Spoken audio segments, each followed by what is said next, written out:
Hey everyone, welcome to the Roto Grinders Morning Grind podcast. I'm your host, Stevie TPFL. It's December. It's the 7th of December. It's 2016. We have 10 basketball games to talk about tonight. And one of our guests here decided he wanted to tweet out if you guys had any questions, we'd answer those as well. So without further ado, that was definitely Notorious. Thanks for that, man. Yeah, well, I figured 10-game slate with a three-man pod, might as well add, half hour of questions and make it like a full feature film. Yeah, for sure. And you mentioned the third guest doing a three-man pod today. I felt bad. Last night I got super sick, was supposed to do a podcast with SBK, felt bad, and he's bailing me out now because I'm going to be muting my mic a lot from coughing and my throat's killing me. So I brought on two of the best. SBK, how you doing, buddy? I'm doing good, man. Hanging in there. All right. And, man, we could tell so many good stories, like Vegas stories with the three of us on this podcast together. There's been some crazy nights between the three of us, but it's going to have to be another day because Derek had to send out a tweet. Well, dude, I'm sorry. We can still – one of the questions was what happened in Vegas. So. Oh, we're definitely going to get to that, but we're going to break down these 10 games, and then we'll get into some rambling and chatter. But a teaser. I like it. Yeah, what happened in Vegas? So a real quick story. I was going through my office the other day. I bought a new TV, and I was cleaning out like some drawers and stuff, and I found my old phone from the original Senior Frogs party. Nice. Just wanted to throw that out there. I was waiting for more. That's all I'm going to say for now. We're going to save it towards the end of the podcast. If you guys haven't checked out our sponsor, rosters.com, make sure you guys head on over there, check them out. Use promo code GRINDERS. That way you guys get incentives here at Roto Grinders. Also, they do all types of promos here at Roto Grinders. If you're signing up through the Roto Grinders links, you're going to have access to those promos. So make sure you guys are using that promo code GRINDERS. And see, I almost coughed right there. Had to hold it in. We're good. We got basketball games to talk about. We're going to start with Detroit at Charlotte, 205.5 total here. Charlotte favored by 5.5. The only injury news that we have here is Marvin Williams is probable. SBK, I'll let you start with Detroit. What you thinking here? This is not one of the more intriguing games for me, especially the Detroit side. This is their third game in 4 nights. They're playing on a back-to-back.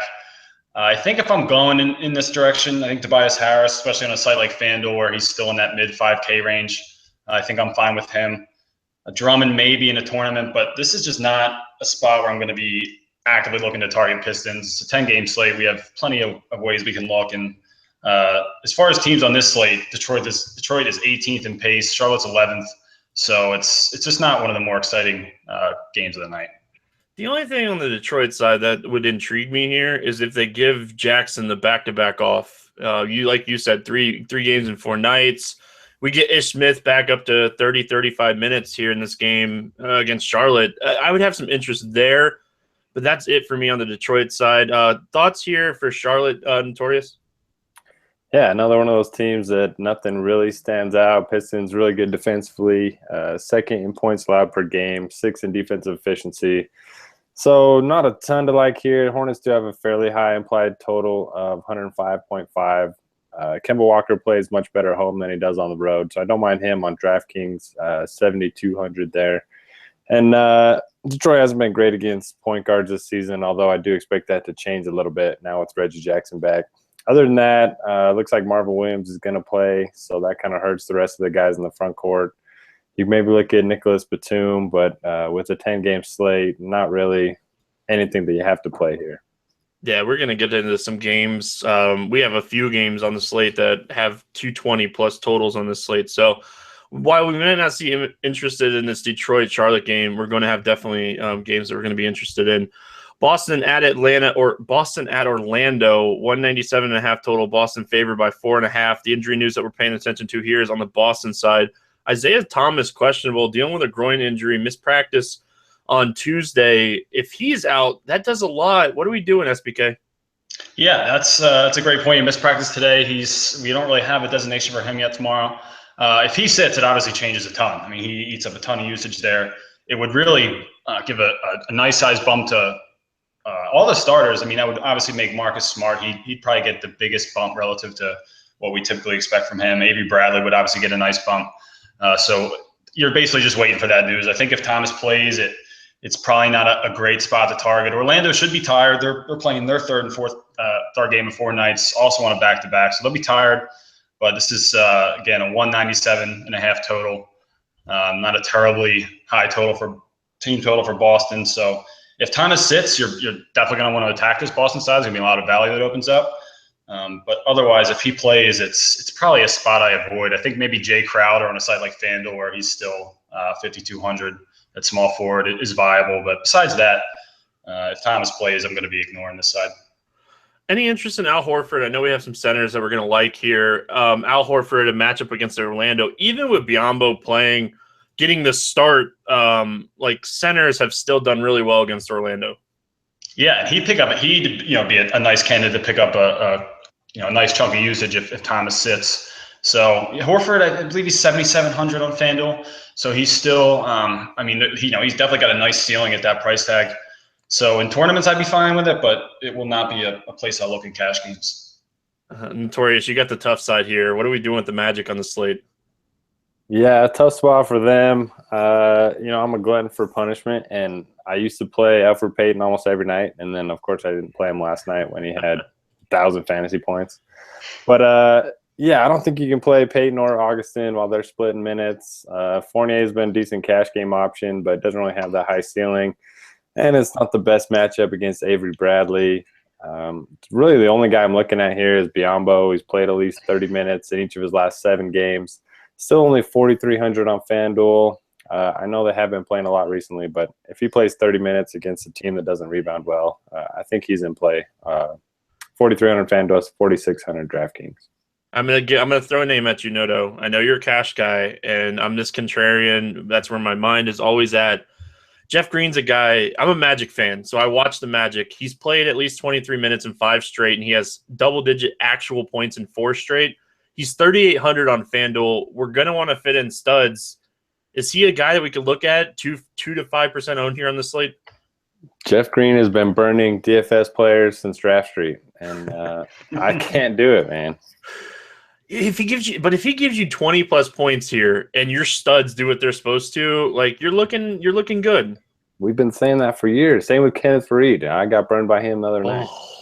I can't do it. Don't get me started on Faried. All right, fair points. Let's move on to a game that is going to be a lot of fun as far as fantasy goes. We have Denver at Brooklyn, 221 total here. Denver favored by 5.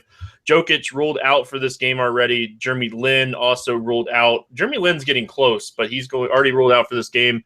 You get the Denver side here, SBK. What are we doing here with the Nuggets? This should be a very exciting game. It's 2 of the fastest-paced teams on the slate. I think if there's only really one cash game option here, and it's Will Barton. He's coming off, obviously, a humongous game against the Sixers. Other than that, I mean, the Nuggets in general are usually better left for tournaments. Obviously, a guy like Kenneth Faried, you can't even remotely consider in a cash game. Chandler and Gallinari at small forward spots they're both playing pretty big chunks of minutes. Chandler's still coming off the bench. Even so, I think he's the more intriguing of the two. His scoring upside seems to be a bit higher. They're very similarly priced on FanDuel still. And there's some intriguing value here in tournaments, perhaps with a guy like Jameer Nelson, who's been taking a ton of minutes for Moutier, who threw up a complete dud against the Sixers the other night. Even maybe Jamal Murray, if you're trying to get very creative. But I think Barton, you can use him across the board. And then I think Nelson, if you're looking for a punt play here in tournaments, he's your guy. All right, what are we doing with Gallinari? Gallinari, he's played 35 plus minutes in 4 straight since coming back. Seems the minutes are locked in. Excellent matchup for him, and only 6K on FanDuel where you have to start 2 small forwards. He's definitely a guy I like a lot here. I know you didn't go into too much detail with him. What are we doing? Yeah, I mean, like you said, I love the minutes. Played at least 35 since he's in 4 games since he's been back. The ceiling just isn't quite as high as I would like for what you have to pay to roster him. I think he does have a pretty high floor, and that makes him a viable cash game option. Especially tomorrow, given the pace that this game should be played at, should be plenty of scoring opportunities. The thing with him this year is his rebounding has been down a bit. He's not giving you as much in the peripheral categories, and he's also not really scoring as much, not getting to the line as frequently as we saw him getting there last year. So I'm fine with it in cash games, but not something I'm actively looking to do in tournaments. No, is it crazy that I'm the one that's pointing out cash game plays? Yeah, that's a little crazy. But the one thing that's even crazier, this game has a total of 221 points, and there's basically one guy that we can trust in cash games, maybe two if got with Gallinari. Man, it's just one of those games, right? Like this is going to be just an up and down game, and there's going to be so many fantasy points, rebounds alone. Yeah, on the net side, I mean, Sean Kilpatrick's probably my favorite play, but his price has come up across the industry, and he's still not a guy that's playing, 35 minutes regularly. Great matchup against the Nuggets, who are ranked dead last against shooting guards, which I do like. But I don't really want to pay that much for him in a 10-game slate. Don't mind Bogdanovich. Don't mind Trevor Booker. Brook Lopez would be more interesting, but the Nuggets have actually been really good against bigs this season, and they're actually the best rebounding team in the NBA, which does concern me a bit. Outside of that, are you guys liking anybody on the Nets? The reason that I like Brook Lopez is because he's under 5% every night, and as far as usage goes, I think he's still top 3 in the NBA in centers as far as usage goes. But I think it's him and Embiid and Cousins, right? Yeah, I think that's right. I think the thing with Lopez, he just doesn't play. If he was playing 35 minutes a night, obviously it's what he's priced at now. He'd be a lock and load option, but he's played more than 31 minutes just once this year. So it's, he obviously has to make the most of his time out there, which he has been doing. But with guys that aren't, I can't count on to play 33, 34 plus minutes, I tend to avoid those players in GPPs. But I do think there could be some merit to using him tomorrow night. Man, I want to target players in this game, but it's just these two teams make it tough to target their players. We usually like playing players against these two teams, and obviously on a night where you have them playing against each other makes it tough. Miami at Atlanta, 199 total here. Atlanta favored by 7.5. Ton of injury news on the Miami side. Johnson ruled out. James Johnson, that is, not Tyler Johnson. He's out. Babbitt's out. Richardson is out, and Winslow is out. Millsap on the Atlanta side is probable. Man, SBK, you got a tough one here with Miami with all these guys out. Yeah, not an easy one. I think if you're going back here, I think Dragic and Whiteside are still in good spots. I don't love this spot for Miami in general. Miami will be on a back-to-back this evening, so I think you're honestly fine just foregoing this one. Miami has one of the lowest team totals on the slate. This game has one of the lowest totals. Miami's 8-point underdogs. So I think if you're going to look here with all the injuries, I think you go with the two consistent options in Whiteside and Dragic. Maybe Wayne Ellington in a tournament. Josh McRoberts isn't starting and seeing minutes in the high 20s. So, but even then, he was not a guy I really am actively trying to roster. So this will be a spot I avoid personally. But I think if you're looking to target it, you're going to stay focused on Dragic and Whiteside. Oh, I love the Dragon here. Love the Dragon. Love point guards against Atlanta. I think it's a thing this year. And the Atlanta side, there's not a lot here, Notorious. What are we doing? Yeah, it kind of sucks. Like you mentioned, pace down game against the Heat, who are going to be shorthanded. And, it's just a tough spot overall. They're 8-point favorites. It's a game that could easily get out of hand early. The Hawks do have a fairly high team total of 103.5, but there's not really anybody that stands out. Dennis Schroeder's been playing well, but he only averages 29.5 minutes on the season. Like SBK was mentioning, we like those guys to get up in the 30s when it comes to minutes, especially in tournaments. Thabo Sefolosha may be worth the look. He entered the starting lineup for Corver, and it looks like the move's going to stick moving forward. He should see minutes in the upper 20s and is a decent punt at 4,100. Outside of that, I don't love Millsap. Don't love Dwight against Whiteside. The Hawks just don't play enough minutes for my liking. All right, I will say one thing. Kyle Korver got moved to the bench, and I actually rostered him the other night when he got moved to the bench because I was like, oh, he's going to take shots in the second unit, and that's what happened. He scored 15 extra points. Very, very stupid contrarian play, but at 3,600 on a site that I got to use 2 shooting guards, I might go there. But there's so many options on the slate. Probably not going to do it. And this next game – man, if there's ever a spot, this is a spot. 218 total in Portland against Milwaukee. Milwaukee favored by 2. You get the Portland side, SBK, and I kind of feel bad for you because I want the Milwaukee side in this game. Yeah, I was just going to say I'm very jealous of Noto here. But, yeah, both sides are exciting. 217 total here. Milwaukee is 2.5-point favorites. On the Portland side, Lillard, obviously, he's the top dog there. 9,800 now in FanDuel, which does make him a little bit tougher of a sell. But he's had quite a few games where he's been in that 50 to 60 range, which is obviously what you want out of a guy at a price like that. So I'm definitely fine with him in tournaments. If this one stays close, he's going to see a lot of run. He's going to take a lot of shots. Other than that, I think the whole wing situation there is a little bit tricky now with Aminu back. I still think Harkless is locked into 30-plus minutes, so I'm okay with him as a punt to mid-range play. I think even Mason Plumlee, against a Milwaukee team that typically doesn't rebound all that well, is another option.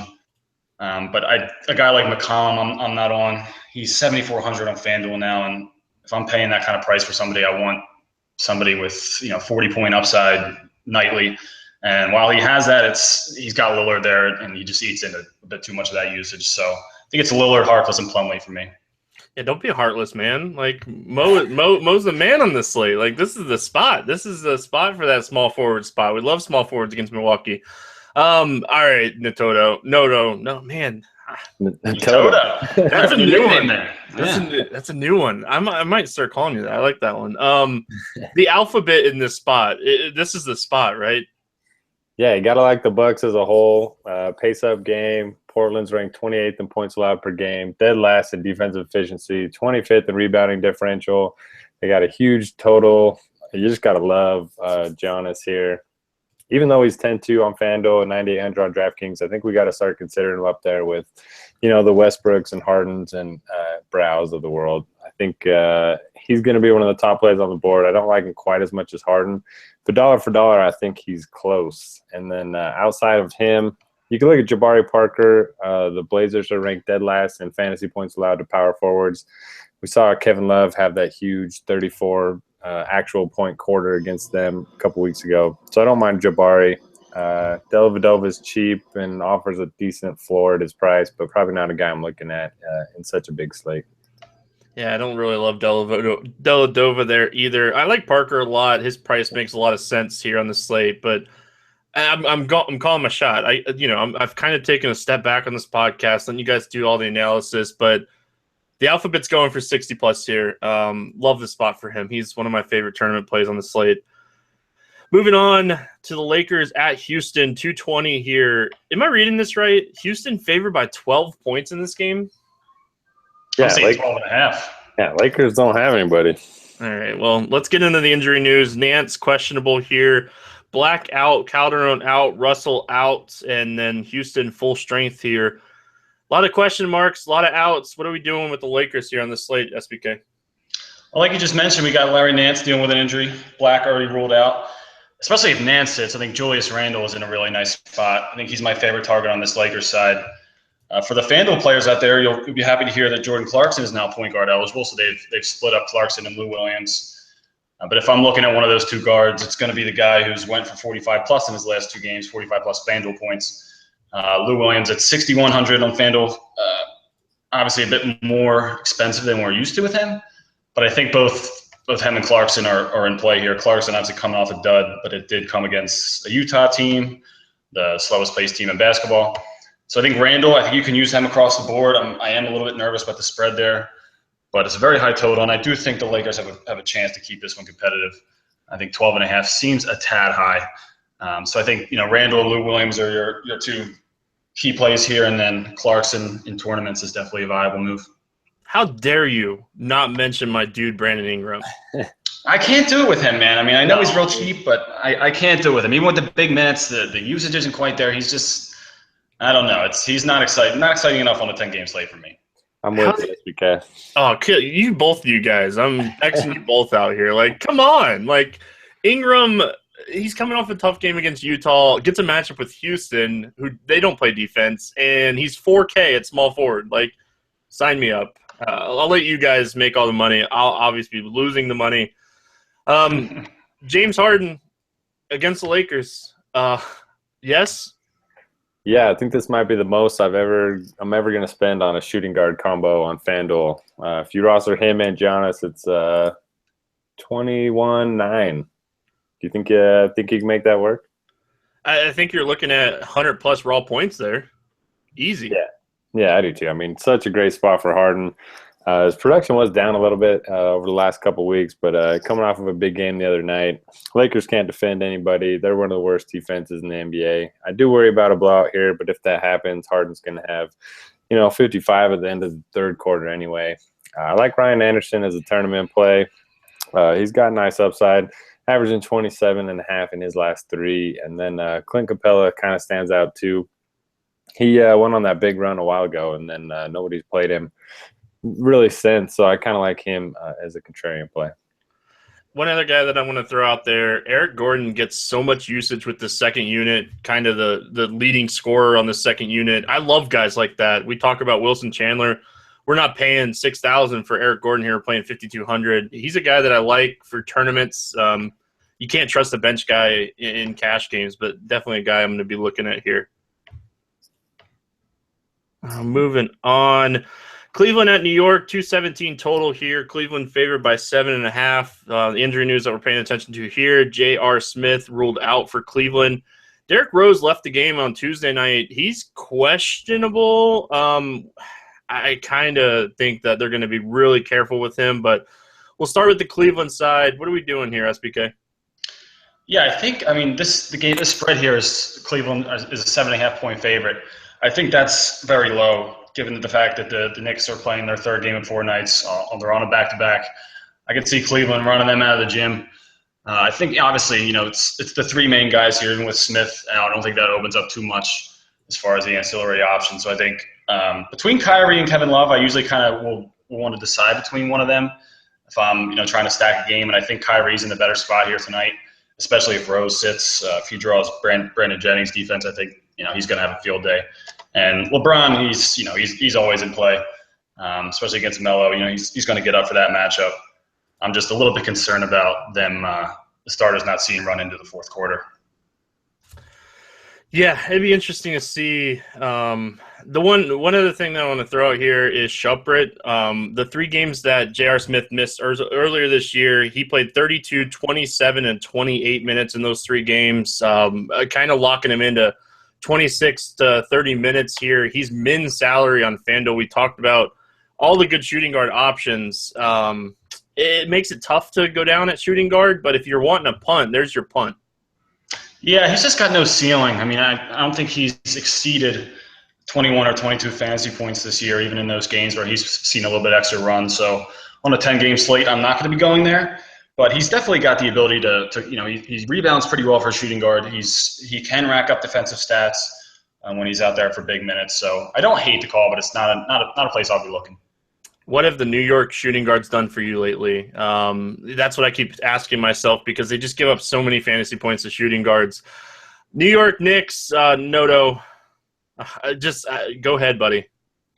Yeah, so the Cavaliers haven't been nearly as good defensively as they were last year. They're ranked 17th in points allowed per game, and Knicks projected to score 105 points, which is actually a little higher than their season average. Carmelo Anthony caught fire last night against the Heat, and he scored at least 39 fantasy points in 3 of his last 4 games against LeBron. I don't mind him. His price is reasonable pretty much across the industry.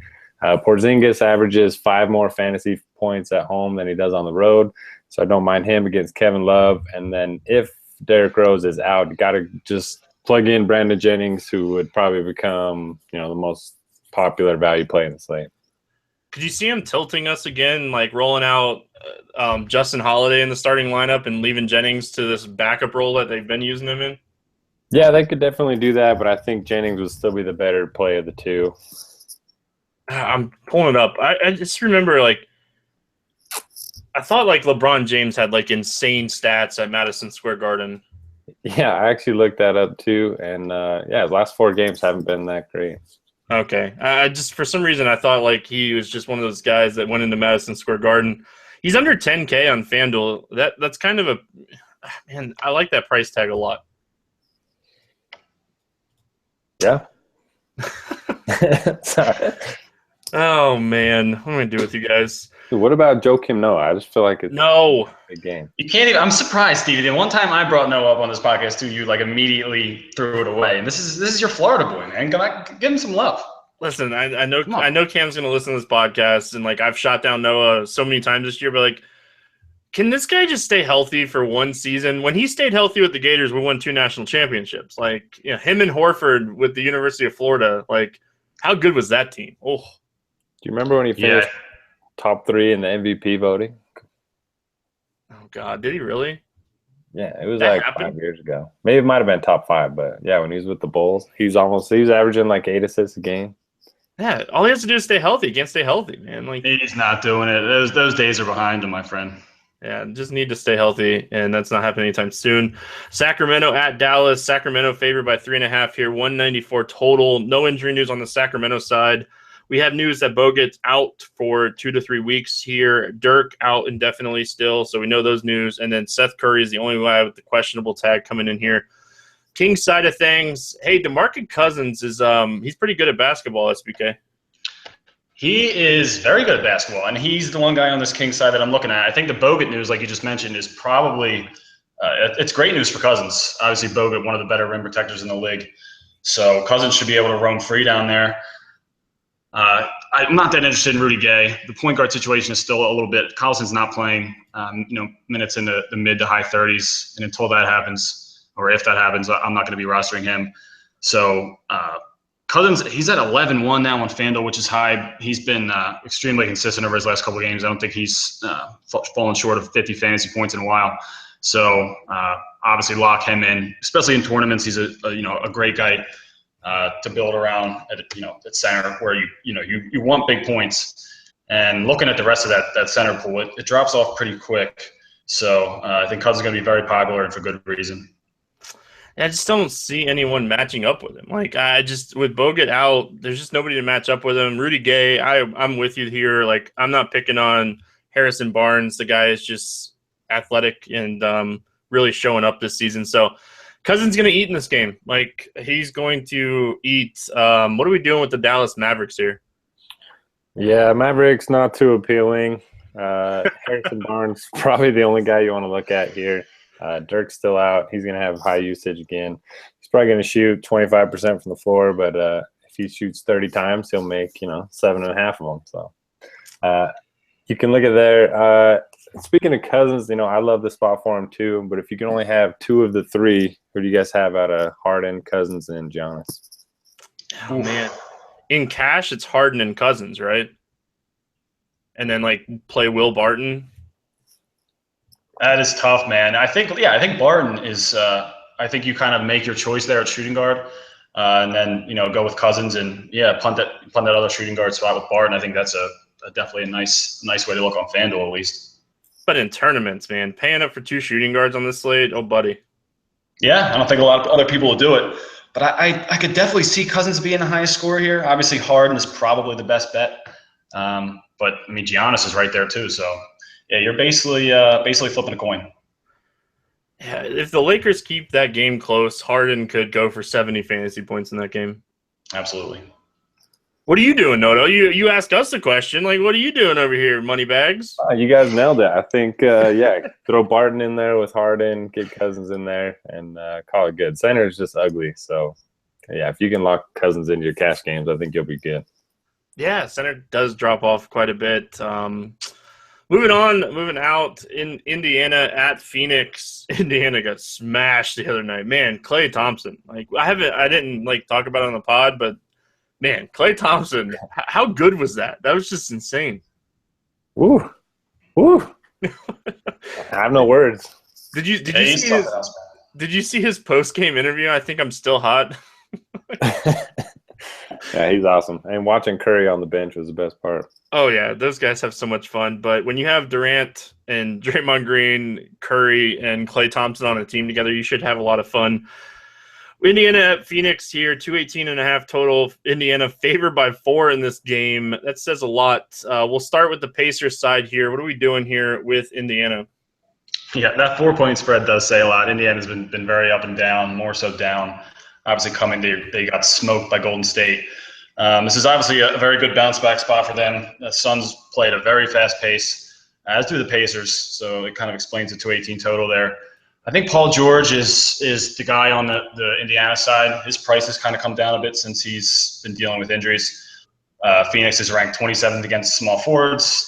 Phoenix doesn't defend any spot on the floor all that well. But George is my favorite play on the Indiana side. Jeff Teague's price is it's getting to a level now where I'm not as comfortable with him as I was earlier in the year. And when George is on the floor, his usage isn't as high either. So I think Miles Turner is definitely in play for tournaments. As we were just talking about, that center spot is not that pretty. He's priced at 6,100 on FanDuel, so there's definitely a lot of upside there. His floor is obviously not terribly high. The minutes aren't always there for him. But George is an across-the-board play for me, and then Turner in tournaments.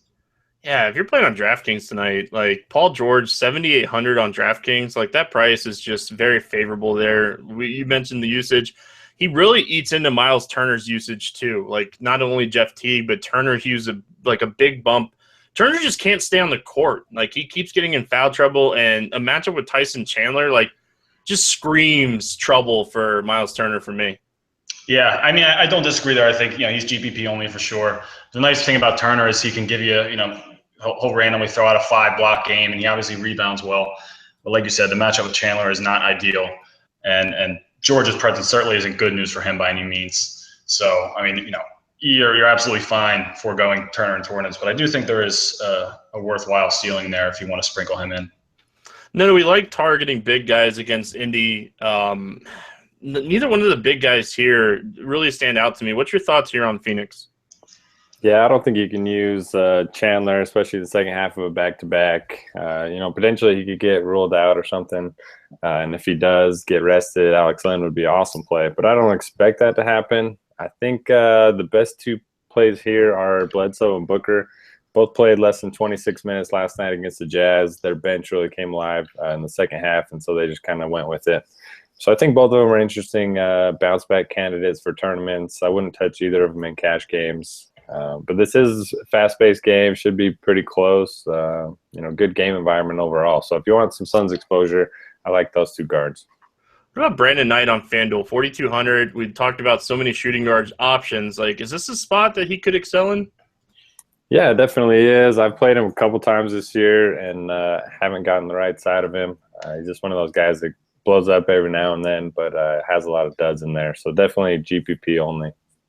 And one thing I just want to throw out there real quick. PJ Tucker, 21 minutes against Utah, 0 fantasy points. 1 steal, 2 turnovers. What a stat line, PJ. What a stat line. Way to make use of getting some playing time, my friend. Moving on to the last game of the night and the best game of the night. Golden State at LA taking on the Clippers. 224 total here. Golden State -4. Both teams at full strength, and neither one of these teams played yesterday, right? Nope. Oh, yeah. Both of them. Last game of the night, 10:30 game, only game that's the late game. Like, what are we starting here with Golden State? You have plenty of options here. We have a 4-point spread for Golden State, and when we can count on their starters playing big minutes like we can tonight, it's a spot where you're going to want to target them pretty heavily. We were just talking about the other high-end options there, Cousins, Harden, and Antetokounmpo. I'm curious to see what kind of ownership we get on guys like Durant, Curry, Green, and Clay in tournaments. Obviously it seems like very much a stars and scrubs kind of night to me. So I think, you're going to want a ton of exposure to this game in general, but definitely to this Golden State side. They have the highest team total on the slate, which is no surprise. It's the case most nights. The Clippers are good defensively, so there's that, but obviously we know how talented this Golden State team is offensively. Clippers are ranked 13th or better against all 5 positions on the floor. It's just kind of a matter of what you're doing at other positions. Durant is an across-the-board play, as is Curry. I think Draymond Green you can still pencil in any format. Clay is obviously a little bit better utilized in GPPs based on what we saw last night. When he gets hot, it's very hard to shut him down. So I think Durant is my favorite play here. He'll be the guy I'm trying to work in the most. I think Green is an excellent target as well, and obviously Curry in a great spot. The Chris Paul matchup is slightly concerning, but it's going to be hard to get too much exposure to this Golden State side. It's a very good spot for them. Last 4 games, Curry against Paul. Curry 50, 43, 58, 45. So definitely a guy that I'm looking at. All right, so you mentioned Durant. Monte Muto, however you guys say his name. Oh, man, you butchered that. Can you say that again? Nothing new, buddy, nothing new. Like, do you realize that I murder at least 2 names of podcasts? All right, it's Luke Richard Mbah-a-Moute, correct, Noto? Yeah, or Yeah, Amute. I don't know if it's a Moot or Mute, but it's The not. Sixers announcers were always calling him Listen, Mbah-a-Moute. guys, listen. It happens. It happens to the best of us. I'm a Florida boy and born and raised in Florida. Like, I am awful with names. You guys are lucky I pronounce them as well as I do. Are we believing in this guy's defense this year? Like, he's been shutting people down. Matchup here with Durant. Like, does that worry you guys at all?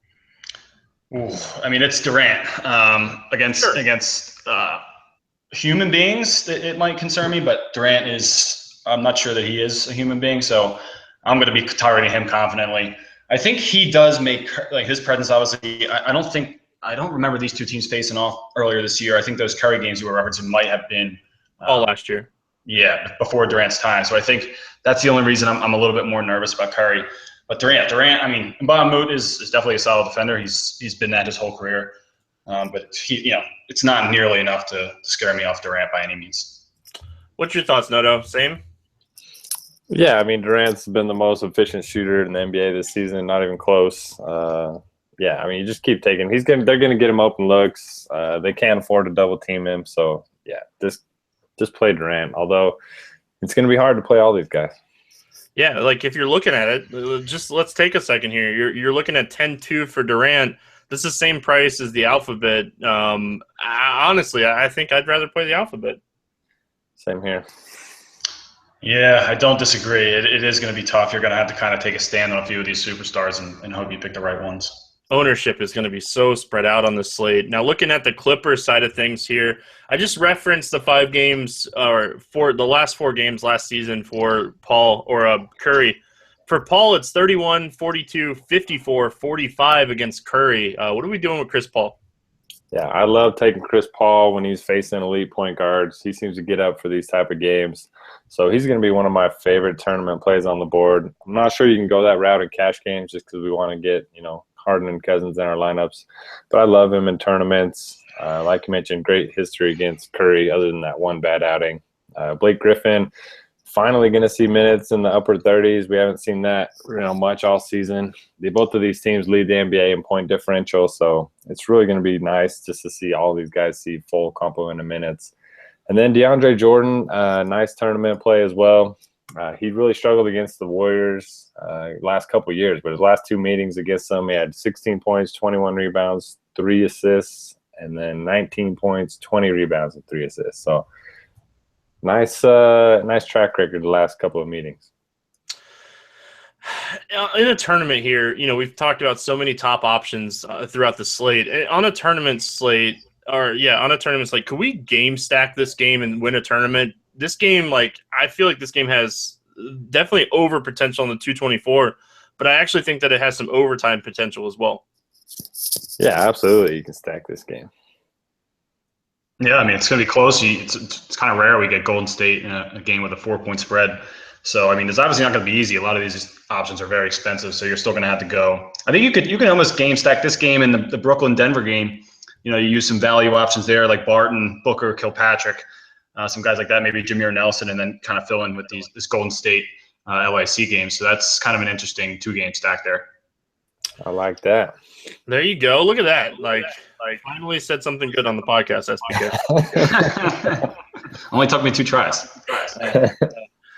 All right. Every day I do roster value plays, and I didn't throw this at you guys, but I'm going to let you guys kind of say what you guys think here of the 3 guys that I have. We're going to start it off with Will Barton. He's 8,700. He's under 10K on rosters. Good? Yes? No? What are we doing? Such a donkey play. Such a donkey play. What a donkey, right? I'm just kidding. We love that play. Oh, yeah. Looking, Alfred Payton, Kenneth Faried, Aaron Gordon are the guys that are around the same price tag. Just saying. Yeah. Yeah, you're going Barton confidently there. Next guy up here, under 10K, I have Lou Williams at 9,100. He's just been lights out lately, and I really like this matchup for him. Yep. Yeah, lock and load. He's been red hot.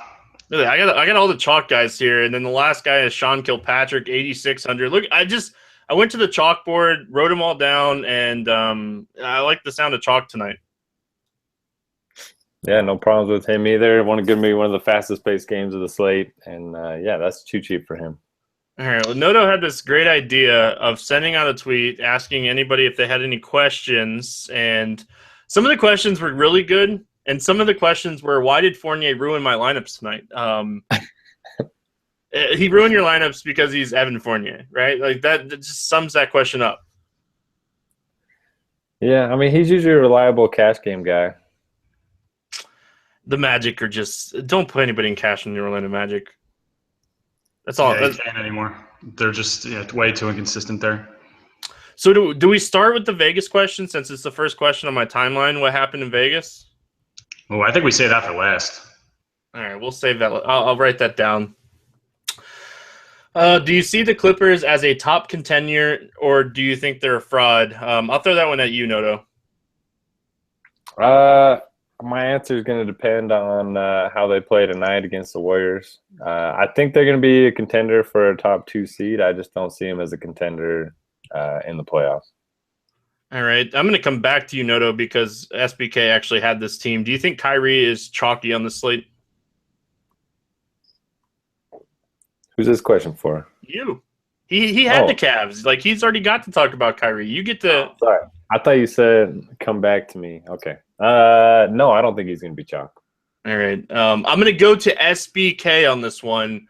This is such a good SBK question. If you guys don't know, SBK runs the alerts team here at Roto Grinders. So all the alerts you get to your phone, every time you see that alert at 6:55, be thinking, hey, SBK, thank you.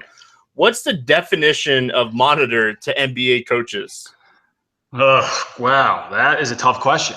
I think it depends on the coach, really. I mean, obviously, we've seen what that phrase means to Scott Brooks, and it's absolutely nothing. He keeps saying he's going to monitor Wall's minutes, and then he throws him out there for 38, 39. So I think it's a coach-by-coach situation. I mean, anytime you're listening to coach speak, you're always kind of running a risk there. They do make it really tough. Like, I wish he would just shut up, because if he just hadn't said anything about Wall those couple of nights, we'd roster him and been thrilled with it. So it's dependent on the coach. I think we have now figured out that Scott Brooks is a guy we can just ignore what he says there. But it's a coach by coach situation for me. Makes your job a lot harder on the alerts team, I'm sure. Like the Marc Gasol thing, like it scared some people off, and he still had a really, really solid game against Philadelphia. Like it's just at some point, like we just have to get to the point where it's coaches talk, and we just play the guys that we like. Like unfortunately, if it burns us sometimes, it's going to help us the other times. Yeah, I mean, I think. Sorry, go ahead. I think naturally, like that, when you see something like that, especially with a guy like Gasol or a guy like John Wall, it makes them stronger GPP plays. The ownership is gonna dwindle once that news comes out, but it does make them really hard to roster in cash games. It's you're gonna feel dumb if that minutes limit is actually imposed and it burns you. But it's kind of tough to figure out. I think if you pay close enough attention over the course of the year, you'll kind of figure out what coaches are more prone to lead you in the right direction. There's definitely some that will absolutely not do that. So, if you're paying attention to news throughout the year, you'll pick and choose some coaches that you listen to and others that you don't. You have any thoughts there, Noto? I was just going to ask, what was the word that they used to describe Gasol's minutes tonight? Sufficient. Or didn't they say serviceable amount of minutes? Yeah, it was serviceable, right? Yeah. Serviceable or sufficient, something like that, yeah. And what does that mean? Who knows? That's whatever it takes to win the game, and it was a close game, and he was on the floor. So at the end of the day, these teams are wanting to win games. So, keep that always in the back of your head. What do you guys do with back-to-back? Do you guys think it's an issue, or do you think it's a non-issue, or does it really just depend on the team and player? It definitely depends on the team and player. There's some guys that over the course of the year you can kind of gather, what players can tend to see some extra rest on back-to-backs. There's some teams that, you really can't even consider options, like the Spurs, for instance. Like when they play on back-to-backs, you're kind of almost waiting until that hour before lock, hoping that, you find out who's rolled out. So it's definitely a team-by-team, even a player-by-player situation. It's not a situation that I attack the same way across the board. It's very much dependent on the player, if the game's expected to be close or not close, fast-paced or slow-paced. So you have to analyze a lot of different factors to, determine how you feel about a guy on a back-to-back. Any thoughts there, Derek? Yeah, I think you nailed it. I like to read the beat writers, see what they're saying, see if anybody's going to be monitored. And then if I'm paying up for a guy, I always like to look at his back-to-back splits just in case some of the superstars have a little bit of worse split. So I always like to look at that as well. This question's interesting. It says, what's up with these high cash lines? Do you think they're sustainable? I'm going to take this one. I think that basketball has become a sport where the information's out there and people are learning to adjust to news. Just for instance, like our services here at Roto Grinders, the DFS alerts that, SBK runs that I was just saying, like, you get this information faster than you ever gotten it before. Where we were getting it at 7:02 last year, we're getting at 6:55 this year. We're able to adjust, and I feel like players are getting smarter. Like the industry and DFS is getting smarter. Will these cash lines probably stay this high? It's really tough to say if it's going to be sustainable. What do you guys think there? I'll start with you, Derek. I think that's part of it. Definitely a lot more information out there in the industry now. And I think just in general, I think the game is changing in terms of actual basketball. I think we see teams pushing the pace a little bit more. And, we see some higher lines this season, which I think has a little bit to do with it. Yeah, more role and stud players, not having a lot of, like, super teams anymore. Like Westbrook is Westbrook, Harden's Harden. Like, we know what these guys are going to do at the end of the day. We know what type of usage they're going to get, and that definitely makes a difference. What's your thoughts here, SBK? Yeah, I agree with you guys' takes there. The NBA is obviously trying to make their sport more fun to watch, so the offense has picked up a bit. And like you guys said, I mean, the information out there is just so much better now. I was talking to someone not that long ago about why I thought I had a lot more success as a DFS player back in the Draft Street days. And I think a lot of that had to do with the fact that there wasn't as much information out there. If you were willing to put in the time and hunt, you had a pretty big leg up. But now it's there's information everywhere, not even just here, all over the place. So I think that makes it tougher in general. So I don't think we're going to see a huge drop off in these cash lines. I think it makes 50-50s in general a little less exciting. I've kind of moved a little bit more of my action to single entry GPPs as opposed to cash games. So, yeah, I mean, I don't think we're going to see much of a drop-off as the season goes on. It's all these jerks like Notorious just crushing the cash lines every night. Ugh. What are we going to do with those guys? When you're in a 2v2 situation before lock, what makes you sway one way over the other? I'll start with you here, SBK. That's a tough one. I mean, I don't really know how to answer that one. I think you're just kind of weighing the two players there. I mean, there's really not a particular thing I look at. Obviously, there's a lot of factors you're looking at, pace of play, whether you can, where the minutes more secure in that 2v2, can you count on a consistent source of minutes from both of these guys? So it's a lot of different things. I think there's, tons of different ways you can analyze that situation. I can answer this for Derek. He's going to take the two guys that have the highest floor. Yeah, generally. I mean, if it's a true 50-50 split, I always choose the wrong side. So maybe just send me a tweet, and I'll tell you which one I like, and you can take the opposite. Oh, that's hilarious. For me personally, I go for the ceiling, and I look at, I want to give this guy props every time I get a chance to, but Chris Jamino has absolutely been crushing it with the projected ownership here at RG. Like, I love looking at that tool, and like if I'm that close on two guys, I'm just going to play the ones that he has projected lower. So little tool that I like to use. Stars and scrubs here on the Wednesday slate, Harden and James in good spots is the question. Like, I don't know if it's stars and scrubs because there's so much value, right? Yeah. Well, doesn't that make for stars and scrubs? Yeah. Well, how about stars and value? I don't like using scrubs. I want them to do well here. No, yeah. Same thing. I don't want to like start the night off by like saying, hey, I want you scrubs to outperform your scrub level. Positive thinking. I like it. I'm trying here. Looking at the slate, point guard is loaded. Kemba, IT, CP3, the Dragon. Who's the best? Who's your top point guard on this slate? SBK. Oh, top overall or top dollar per point?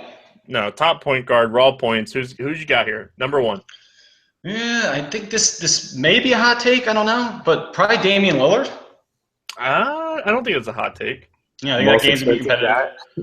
Yeah, he's also the most expensive. I don't think maybe name value you're going to see Chris Paul and Curry more expensive, but is the top overall scorer. I think, Curry and Paul, they have to compete a bit more with, Curry with Durant, Clay, Green, Chris Paul with Blake Griffin. So there's really not as much on that Portland side for Lillard to compete with. So I think he'll end up as the highest overall scoring point guard in the slate. Raw points, Noto. Who you got at point guard tonight? I'll take CP3. I'm going to take the other point guard in that game. I'm going to take the guy that has the same first name as me, and me and Curry are going to roll it out here. That's going to do it for the questions. That's going to do it for the game-by-game breakdown. It's always fun, but it has to end with, you just got back from a trip from Vegas and New Orleans. You got to give us one story here. Dude, I don't really have any great stories. I mean, you're killing me, dude. A lot of. How was the Saints game, though? Dude, other than it being Drew Brees' worst game ever, Oh my God! it was a lot of fun. Yes, New Orleans is really cool. Bourbon Street's awesome. I wish I would have known. I knew you were going to Vegas. I didn't know you were going to New Orleans. Like we went to New Orleans. I think it was March, and there's a spot in like right outside of Bourbon Street that you can get crawfish at like 2:00 in the morning fresh. Ooh, dude, yeah. I wish I would have known. Like it's like the local spot that like we went, and Katie's brother lives there, and he like took us there like 2:00 in the morning after drinking all night. Like it was the best crawfish. I don't know if it was just because we were drunk or because the crawfish was good, but I wish I had known you were going to New Orleans. Yeah, I should have hit you up. But yeah, we had all the fixings. We had lobster and shrimp and oysters, and the beignets were awesome. Oh, the beignets. Yeah. There's nothing better than a fresh beignet. Yeah, after waiting 2 hours in line. Who cares? Like, you wait 2 hours and then you order like double orders because you got to walk back to your hotel. Yeah, it was amazing. But I thought we were talking about our Vegas trip. Oh, we could talk about our Vegas trip. Like, do we want to talk about like how SBK ended up on the bathroom floor face down, or do we want to talk about how like? I don't know if we can talk about that, man, because I don't remember how it happened. That was quite a night, man. I do remember waking up the next day on my bed late for my flight with my shoes still on, and I'm pretty sure I was probably in the exact same spot that you would put me in there. Listen, I got you to your room. I didn't take your shoes off. Like, listen, it took me 45 minutes because you kept telling me the wrong room. We had to go down to the desk and finally ask the lady for your room number. Like, we had to like show them ID to get your room number to get you to your room. Jeez. Well, I think in my own defense, obviously this does not sound like a great story, but in my own defense, this was my first Vegas trip. It was the last night of the vacation. Obviously, when you're there from Thursday to Sunday, you're not sleeping a whole lot, especially on opening NFL weekend. We were all building lineups late. So I think it was I think I was a little sleep deprived, man. I think that's all it was. I don't think alcohol had too much to do with it. No, isn't that the crappiest take ever? Yeah, it was all alcohol, mostly from my wife making everyone do shots. And that's nothing new, dude. Yeah. So I'm actually glad we went to Nashville this year because we didn't get the Senior Frogs bill at the end of the night. Yeah, that's true. The Senior Frogs bill, I know yours is probably up there too, Noto, but like there's nothing worse about the Vegas trips with the Senior Frogs bill. And the best part of that is actually if you just don't say anything, people will buy everything for you and then just hang out in the back, I was just going to say, I'm pretty sure Stevie paid for my wristband my first trip there. So I'm pretty sure you ended up putting me – I'm going to blame this whole bathroom situation on you, man. Oh, see, like so much respect for you, SBK, that I bought you drinks. So that's where it's at. Noto, my favorite thing from Senior Frogs still outside of Bowen's. I'm not gonna go into that story here on the pod, but and I'm not even gonna talk about Beer's dad, but Dean getting up on that stage and dancing with Ducky and your wife, nothing better. Yeah, that was awesome, and I think Birdwings was up there too at one point. Birdwings is always up there. Let's be honest. Yeah, that was fun. That was a lot of fun. We're too old for that now. We are way too old for that. Two of us. You guys speak for yourselves, man. Two of us are dads here. We moved into that dad life. Yeah, I'm pretty sure I'm not. No. Well, we're gonna have to do this again. Doing the 3-man pod's a lot of fun. Hopefully next time I won't be sick and I'll not pronounce Derek's name. But what did I call you? Notod? Natodo. Natodo. That's gonna stick. That's gonna stick. Any final thoughts before we get out of here, SBK? No, man. I think we should do more of these 3-man pods. Though. I enjoyed sharing this time with you guys. It was a blast. All right, Noto, take us home, buddy. Yep, two of my favorites in the industry. Thanks for doing the pod, guys, and good luck to everybody tonight. Just listen to all our picks, and yeah, it'll be good. All right, good luck in your contest tonight, guys. We'll be back with the NFL podcast tomorrow. We'll see you then.